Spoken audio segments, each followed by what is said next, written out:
Semalam saya pergi Bandar Barat, saya minum dekat satu kedai Cina.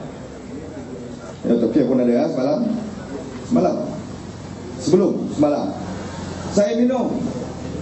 Keluar dalam Facebook lah, duk mengata saya, suruh beri jawapan macam mana saya boleh minum di sebuah kedai yang dipersoalkan kebersihannya. Mana tak halal lah. Ada saya makan makanan tak halal. Saya jumpa dengan orang Cina, saya minum kopi, minum macam saya dah makan. Saya makan apa? Telur setengah masak 2 biji sebab nak power sikit, nak kempen, nak pakai tenaga. Telur ni mana pun orang masak, gitulah juga caranya rebus.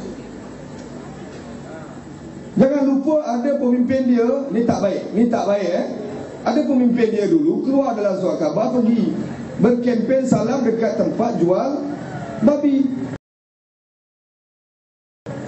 Kenapa tanya saya duduk kat kedai Cina, yang itu dia tak tanya? Apa perasaan orang Cina kalau kita memisah-misahkan perkara tersebut? Yang penting janganlah pergi makan benda tu. Orang Cina pun jemput saya dalam majlis-majlis .com. Saya selalu kesian dengan ketua-ketua.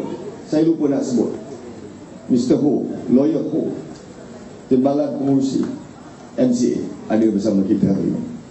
Bila saya dijemput, saya kesian dengan pemimpin MCA gerakan ni yang duduk satu meja VIP dengan saya. Sebab apa? Dia terpaksa makan makanan yang saya makan. Air pun Sprite, botol sama hijau, tapi saya minum Sprite. Sebab apa? Menghormati kita orang Islam. Caterer yang hidang makan tu pun caterer daripada orang Islam. Ini cara kita menjaga keharmonian. Kalau tidak, tak bolehlah kita masuk. Kalau ini yang dijadikan isu, kenapa? Dia nak meraih sokongan orang Melayu lah. Datuk Razali ni gitu, gini, tak, macam-macam lah.